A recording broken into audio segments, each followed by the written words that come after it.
It's March 1943 and Lieutenant James Howard is staring out of his B-17 bomber at 23,000 FT over occupied France. His crew has just spent hours flying through freezing temperatures and dodging German fighters to reach a ball-bearing factory near Paris. The bombardier calls, "Bombs away!" with confidence. 30 seconds later, Howard watches through binoculars as their entire payload, 12 U-500 Lee bombs, explodes harmlessly in a wheat field half a mile from the target. They're not alone. Of the 228 bombers in his formation that day, only 19 actually hit anything remotely close to their intended target. That's an 8% success rate, and honestly, that was considered a pretty good day. The reality of American strategic bombing in early World War II was absolutely brutal, and nobody wanted to talk about it. Back in Washington, generals were telling Congress that precision daylight bombing would win the war. They had charts. They had models. They had confidence. But over Europe, crews were learning a harsh truth. Dropping bombs from 4 miles up while traveling at 180 mm with fighters, attacking you in flak exploding around your aircraft, made accuracy basically impossible.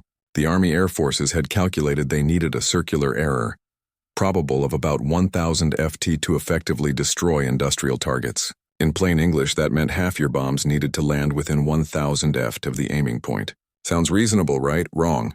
By summer 1943, the actual C for 8th Air Force missions washovering around 3,200 FT. Some missions were worse. Much worse.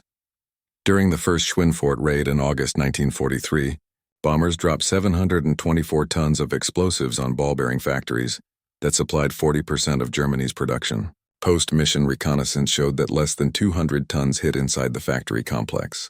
The rest cratered neighborhoods, fields, and a medieval church 3 mi away. 60 bombers were shot down that day, 600 men killed or captured, and the factories were back to full production within 6 weeks. Crews started calling it the aluminum cloud approach because that's essentially what it was. You flew in tight formation, hoped the lead bombardier knew what he was doing, and when he dropped his bombs, everyone else toggled theirs immediately.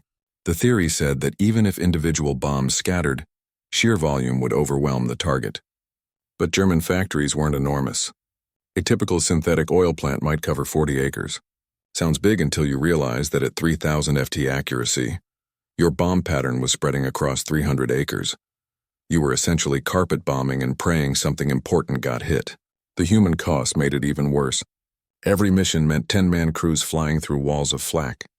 Those black puffs of 80 mm shells that could shred a bomber's aluminum skin like tissue paper. Crew survival rates in 1943 were terrifying. Statistically, a bomber crew had only a 1 in 4 chance of surviving. There required 25 missions. And for what? To watch your bombs disappear into clouds or worse? To see them hit and know you'd just obliterated a residential block while the factory next door kept running. Morale was collapsing faster than the bombing campaign itself. The Norden bombsight was supposed to change everything. If you've ever wondered why American bombers kept flying suicidal daylight missions, while the British wisely switched to night bombing, the Norden is your answer. This device, officially the Mark I 15 Norden bombsight, was essentially a mechanical analog computer that weighed 50 lb and cost $8,000 per unit. In 1943, that's more than most houses.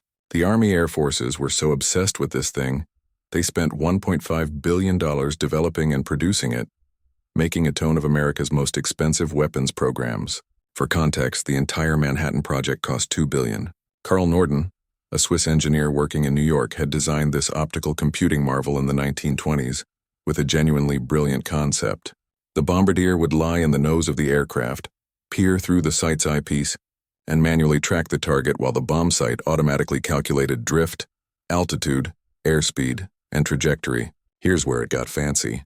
The sight was actually wired into the aircraft's autopilot.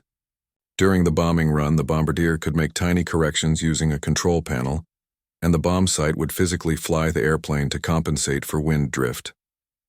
In theory, this gave you pickle-barrel accuracy. Army demonstrations showed bombarders dropping practice bombs into 100 FT. Circles from 20,000 FT promotional materials literally claimed you could drop a bomb into a pickle barrel from 4 miles up. The security around Norden sites was absolutely paranoid. Bombardiers took a formal oath separate from their military oath, never to reveal anything about the device. Before every mission, an armed guard would bring the bombsight to the aircraft in a locked case. If the bomber was going down, The bombarders' explicit orders were to destroy the site with a thermite grenade before bailing out. Several bombarders actually died trying to follow those orders, staying with burning aircraft too long while attempting to melt their Norden sites. The military genuinely believed that if the Germans captured one, they'd copy it and America's strategic advantage would evaporate overnight. Here's the crushing irony. The Germans already had the Norden secrets and didn't care. A German spy named Hermann Lang had stolen the blueprints in 1938, and German engineers looked at them, shrugged, and went back to their own Lotfern Rohr 7 bombsight design. Why? Because they'd already figured out what American crews were about to learn the hard way. The Norden's precision was completely theoretical. It assumed you'd have unlimited time over the target, no defensive fire, perfect visibility, and stable air. Combat over Europe offered exactly none of those conditions. The first reality check came from the targets themselves. German factory complexes weren't sitting ducks in open fields.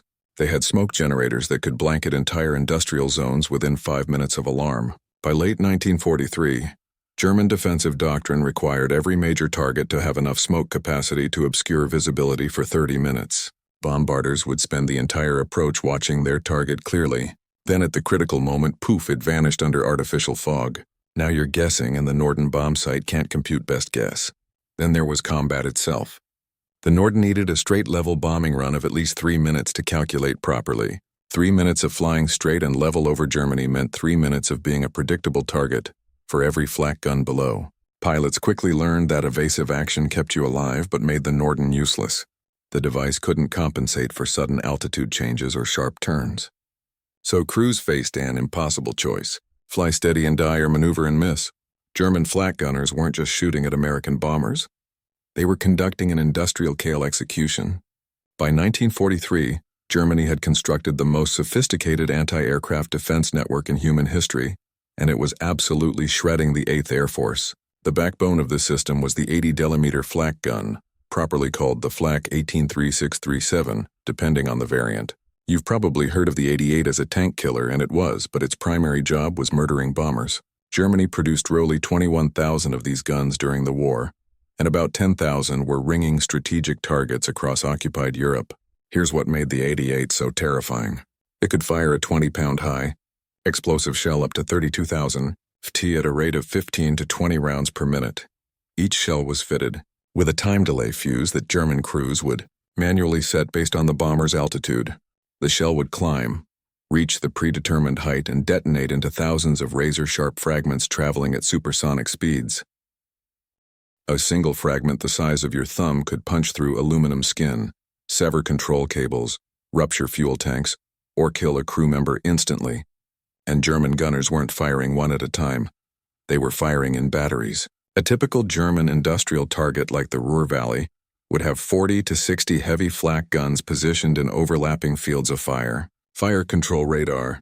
The Würzburg system could track bomber formations from 40 miles out and feed continuous data to gun calculators. The Germans literally had mechanical computers at each battery that would crunch altitude, speed, and heading data, then spit out firing solutions. Crews could set their fuses and start firing before American bombers even saw the target. On a major raid, you'd have hundreds of guns throwing up thousands of shells, creating what bomber crews called flak fields, entire chunks of sky that turned black with explosions. The math was simple and brutal. If you flew through heavy flak at 18,000 ft, you were in the optimal kill zone where German guns were most accurate. At that altitude, crews reported seeing flak bursts so thick you couldn't see through them. The sound was like being inside a metal drum while someone beat it with hammers.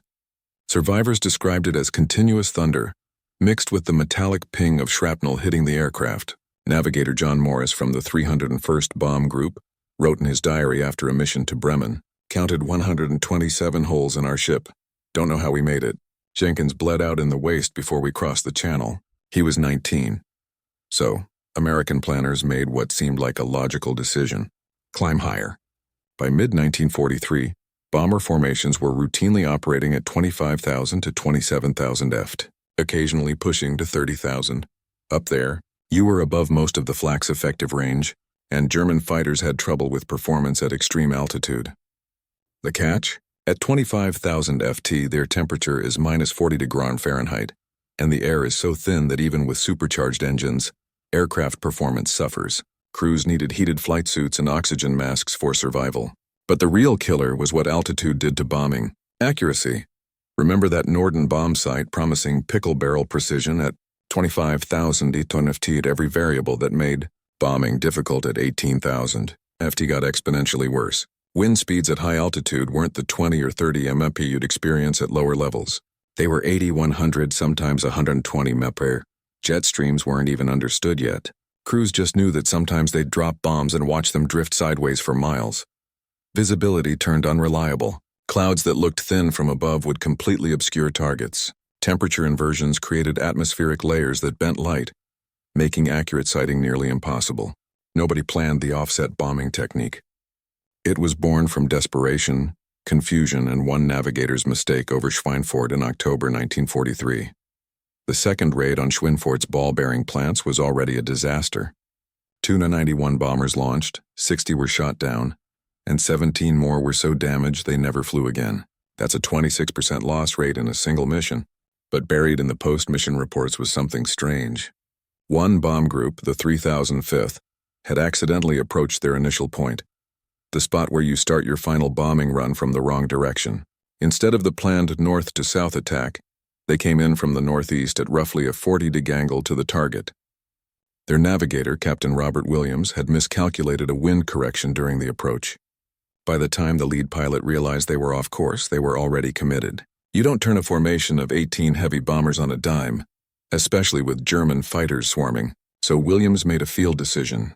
He told his bombardier, Lieutenant Charles Murphy, to aim using the crosswind correction knobs on the Norden site, but to deliberately offset the aiming point to the right of the factory complex.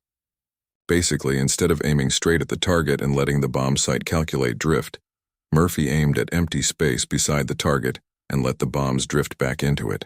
The results were photographed by Thestrike cameras every bomber carried. While most groups that day achieved their typical 8 to 12% hit rate, the 305th's bombs walked directly through the center of the factory complex. 42% of their ordnance struck within the target area. At first, analysts assumed it was luck, random chance. But Williams insisted it wasn't random at all, and he had the math to prove it. See, the Norden bombsight had a fundamental design assumption that was killing accuracy at high altitude. It assumed you'd be flying directly at your target with wind, either pushing you along or slowing you down, headwind or tailwind. The site's drift correction calculated for that. But at 25,000 ft over Germany, winds were almost never perfectly aligned with your bombing run. They were coming from the side, pushing the entire aircraft sideways through the air. This created what's called crab angle. The aircraft's nose would point slightly into the wind to maintain a straight ground track, kind of like walking forward while leaning into a strong side wind. The problem was that when you released bombs from an aircraft in a crab angle, they inherited both the forward velocity and the sideways drift. The Norden could calculate the forward trajectory beautifully, but its side drift compensation assumed you were maintaining a heading directly at the target. When you weren't, when you were crabbing into a crosswind, the site's calculations were off by hundreds of feet. The stronger the crosswind, the worse the error, and at 25,000 ft, crosswinds were always strong. Williams's accidental discovery was simple but revolutionary. If you deliberately approach the target at an angle to the expected wind direction, and you offset your aim point perpendicular to your flight path, you could use the crosswind to walk your bombs onto the target. Instead of fighting the wind drift, you weaponized it. The bombardier would identify a reference point, a road intersection, a river bend, a distinctive building that was directly crosswind from the actual target. He'd aim at that reference point, and as the bombs fell through 4 miles of air, the wind would push them sideways onto the real target. The genius was in the geometry. At a 40 to 50-degree offset angle, the wind did most of the work. The bombs would drift predictably, and because you were accounting for that drift from the beginning, your dispersion pattern tightened dramatically. Instead of bomb scattering in an elongated oval along your flight path, they'd track sideways in a concentrated line. It was counterintuitive. You were deliberately aiming away from what you wanted to hit, but the physics were undeniable. The mathematics behind offset bombing weren't complicated, but they required bombarders to completely rewire how they thought about the problem. Traditional bombing doctrine said, aim at the target and let the Norden calculate everything else. Offset bombing said, forget the target exists for a moment. Focus on the wind triangle. Every bombarder had learned wind triangles in navigation school, but most treated them as theoretical exercises. Now, those triangles were the difference between hitting a factory and obliterating a hospital 3 blocks away. Here's how the math actually worked. Imagine you're flying at 25,000 ft with a ground speed of 180 mph, and there's a 90 mph crosswind blowing from west to east. Your bombs take roughly 60 seconds to fall from release to impact.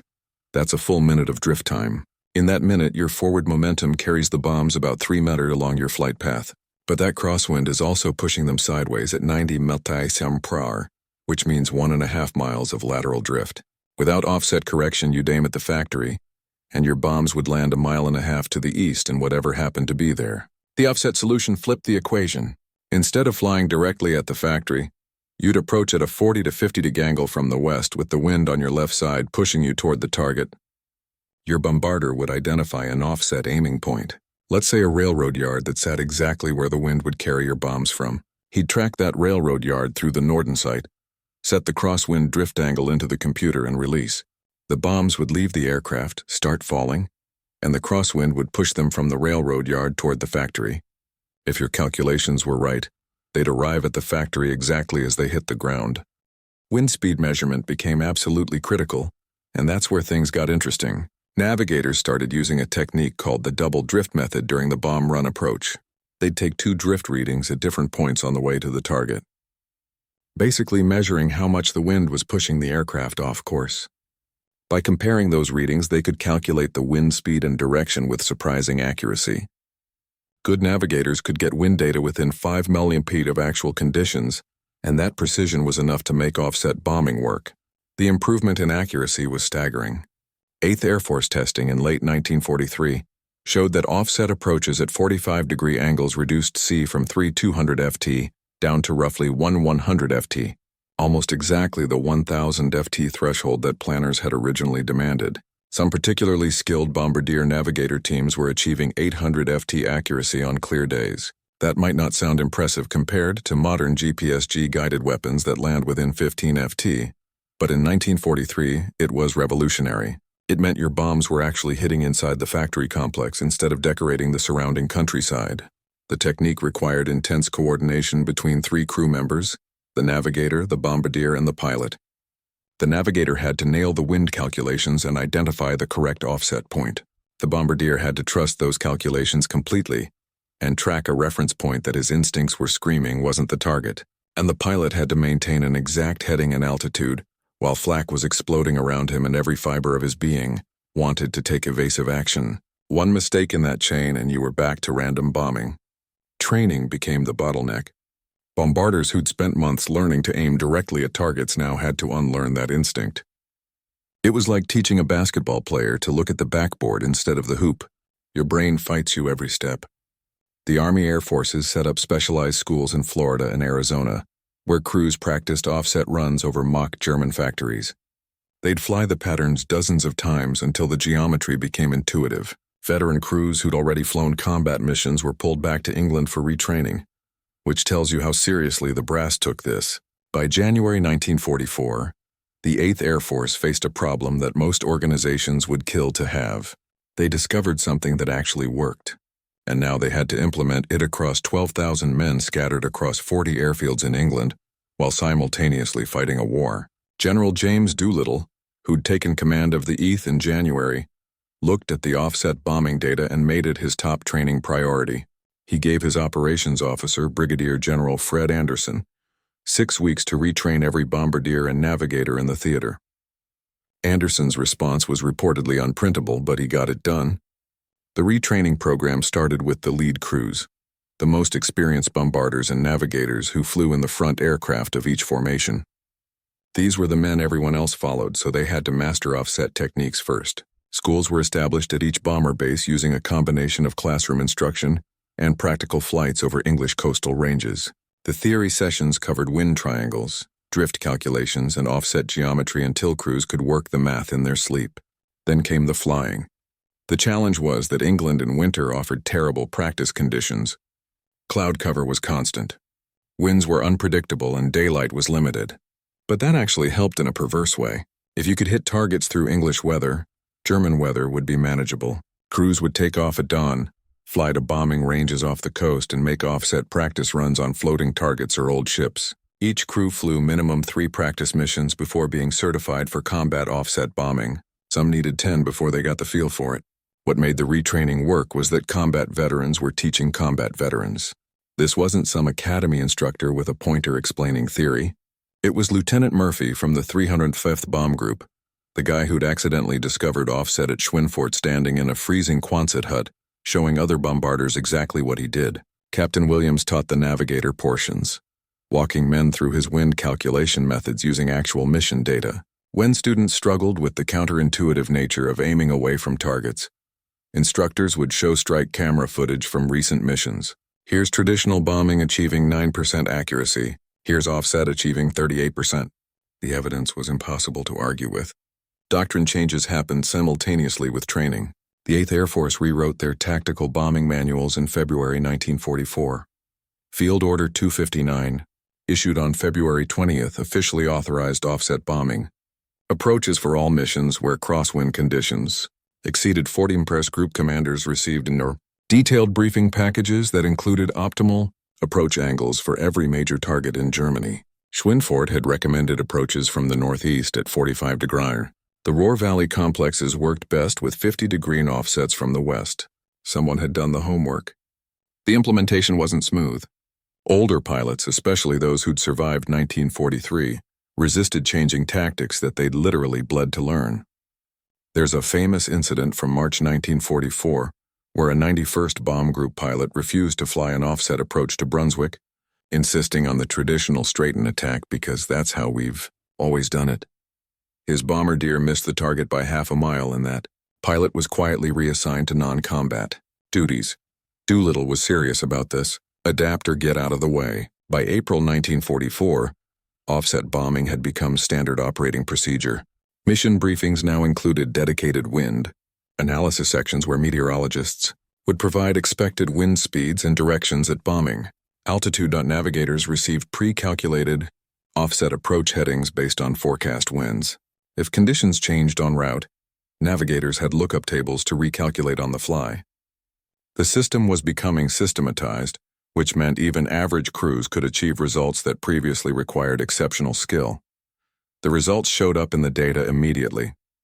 March 1944, bombing accuracy jumped to an average C of 1250 FT across all 8th Air Force missions, a 60% improvement over December 1943.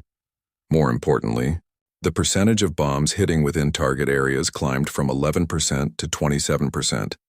That still meant 3/4 of bombs were missing, but it represented a genuine revolution in capability.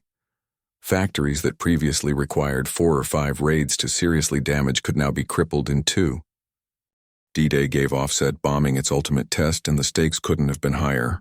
On June 6, 1944, the success of the entire Normandy invasion depended on whether Allied bombers could destroy German coastal fortifications before troops hit the beaches. These weren't just gun positions. They were reinforced concrete bunkers with walls 8 FT thick housing artillery pieces that could shred landing craft from 3 mi offshore. Intelligence had identified 49 major battery positions along a 50 mi stretch of coastline. Every one of them had to be neutralized or thousands of soldiers would die in the surf. The 8th Air Force drew the mission for Utah and Omaha beaches. They had a window from 5:50 a.m. to 6:30 a.m., 40 minutes to drop over 2,900 tons of bomb-sun fortifications that covered less than 2 square miles total.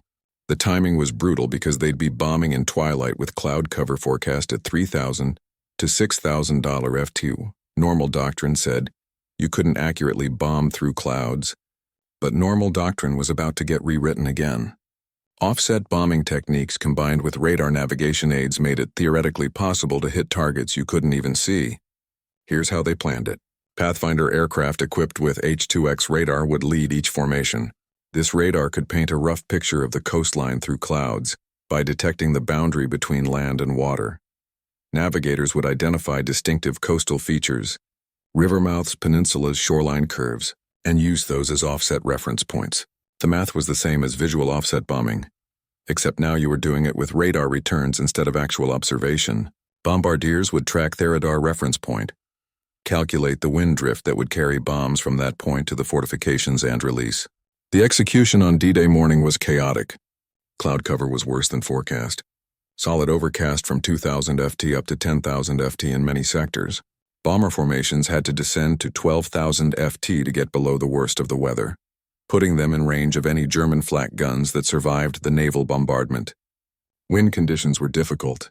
25 to 40 mph crosswinds from the northwest, pushing aircraft toward the beaches. That wind became the weapon. At Omaha Beach, the bombing results were initially reported as disastrous. Most bombs landed inland, cratering fields and roads behind the German positions. Post-invasion analysis suggested only 31% of fortifications at Omaha took direct hits during the air attack. But here's what the initial reports missed. The offset approaches from Utah Beach were devastating. At Utah, bombarders used a 45-degree offset angle approaching from the northeast, with crosswinds pushing them toward the beach. The bombs walked through the battery positions in neat lines, collapsing bunkers and destroying gun positions with 89% effectiveness. Of the 28 major fortifications at Utah Beach, 25 were knocked out before troops landed. The difference between Omaha and Utah came down to execution. At Omaha, bombarders added a deliberate delay to their release points. They were terrified of hitting their own landing craft, so they held bombs an extra few seconds. That put the impact points 200 to 300 YD inland. Noble intention, catastrophic result. At Utah, bombarders stuck to their calculated release points with no safety delays, trusting the math to keep bombs off the beaches. Their trust was rewarded.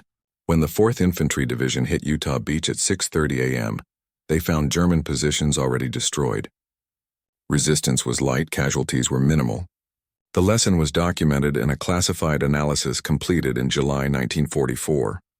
Traditional straightened bombing approaches at Omaha, even modified for safety concerns, achieved 31% effectiveness. Offset approaches at Utah executed as trained achieved 89% effectiveness. That's not a marginal improvement. That's the difference between a technique that barely works and one that decisively wins battles. The report concluded that offset bombing had reduced the number of raids required to neutralize fortified positions by a factor of 3. By summer 1944, every major Allied bombing operation incorporated offset techniques as primary doctrine. The raids on French rail yards before the invasion, the attacks on V-1 launch sites, the systematic destruction of German oil production all used offset approaches as standard procedure. The technique even crossed service boundaries. 9th Air Force medium bombers adopted it for tactical strikes. RAF Bomber Command, which had dismissed American precision bombing as fantasy, started experimenting with offset methods for their own daylight operations. The desperate innovation born over Schweinfurt in 1943 didn't end with World War II. It fundamentally changed how humans think about dropping things from aircraft. When the war ended, and analysts sat down to write the United States Strategic Bombing Survey, they found something remarkable in the data. Between January and December 1944, ace offset bombing became universal across the 8th Air Force. The total tonnage dropped on Germany increased by 340% while accuracy improved by 190%. You were dropping more bombs and hitting more targets. That combination broke German industrial production in ways that the early war's random bombing never could. The Cold War turned offset techniques from tactical necessity into strategic science. When the Air Force started planning nuclear strikes in the 1950s, accuracy became existential. A conventional bomb that misses by a mile just wastes resources. A nuclear weapon that misses by a mile might hit the wrong city, so Air Force bombing schools began teaching offset geometry as fundamental, doctrine on par with learning how to take off and land. Every bomber pilot in Strategic Air Command could calculate offset angles in his sleep, because his training assumed he'd be delivering atomic weapons through Soviet air defenses where straightened approaches meant death. The mathematics evolved with technology. When the B-52 Stratofortress entered service in 1955, it carried radar bombing systems that were essentially automated offset calculators. The Alaska-38 bombing navigation system could identify radar reference points, calculate wind drift, determine optimal offset angles, and fly the approach automatically. The bombardier's job shifted from manual calculation to system supervision, but the underlying principle was still RobertWilliams' accidental discovery. Use crosswind drift as a weapon instead of fighting it. Vietnam proved offset bombing worked in an entirely different environment. The monsoon winds over North Vietnam were fierce and unpredictable, creating conditions worse than anything over Germany. B-52 formations bombing the Ho Chi Minh Trail would approach targets at offset angles calculated from real-time wind measurements taken by weather reconnaissance aircraft. They were dropping from 30,000 ft through winds that sometimes exceeded 150 mph, and still achieving accuracy that made trail interdiction effective. Post-strike reconnaissance showed that arc light missions, the code name for B-52 raids, had average CS under 1E500 ft despite the challenging conditions. Then precision-guided munitions arrived and seemingly made offset bombing obsolete. Why calculate complex wind triangles when you could drop a laser-guided bomb that corrected its own flight path? The first Gulf War in 1991 showcased weapons that could fly through ventilation shafts, and military analysts declared the era of calculated bombing over computers and GPS would handle everything now, except they were wrong because they forgot about electronic warfare. Modern air defenses don't just shoot at aircraft. They jam GPS signals, spoof targeting systems, and create electronic environments where precision weapons become unguided again. When GPS is jammed, you're back to 1943's fundamental problem. How do you hit a target when your fancy technology stops working? The answer that modern Air Force has rediscovered is offset bombing. Current doctrine for GPS-denied environments teaches bomber crews to use radar-identifiable features as offset reference points, calculate wind drift manually, and deliver weapons using geometry instead of satellites. The B-2 Spirit stealth bomber, the most sophisticated aircraft ever built, has offset bombing calculations built into its mission planning software. Not as a backup, but as a primary option for certain scenarios. When you're penetrating defended airspace where using active targeting systems would compromise stealth, passive offset techniques let you attack without radiating any signals. You identify reference points using synthetic aperture radar. Calculate the offset angle that puts wind drift on your side. Release weapons and leave. The enemy never knows you were there until bombs start exploding. Even drone warfare uses offset principles. Reaper and Predator operators dealing with high winds at altitude will sometimes use offset aiming points for Hellfire missile attacks. The missile's guidance system handles the final approach, but the initial firing solution uses offset geometry to put the weapon in the ballpark. It's faster and more fuel-efficient than having the missile fight crosswinds for its entire flight. The technique has come full circle to where it started. Desperation breeding innovation. Modern military planners preparing for potential conflicts with peer adversaries assume GPS will be jammed or unavailable, so they're training crews on manual offset bombing with an intensity not seen since 1944. Flight schools are teaching wind triangles again. Bombing ranges are running offset approach practices. Someone in the Pentagon apparently read the after-action reports from D-Day and realized that the old ways still work when the new ways fail. RobertWilliams and Charles Murphy probably never imagined their navigation error would influence warfare 80 years later. But that's how real innovation works. It solves the immediate problem so elegantly that it becomes permanent. Dropping bombs sideways and letting wind do the work wasn't just a World War II trick. It was a fundamental insight into physics, geometry, and how to turn environmental conditions into weapons. Every precision strike happening anywhere in the world today, whether GPS-guided or manually calculated, owes something to that confused October morning over Schweinfurt when someone aimed at the wrong target and accidentally hit the right on.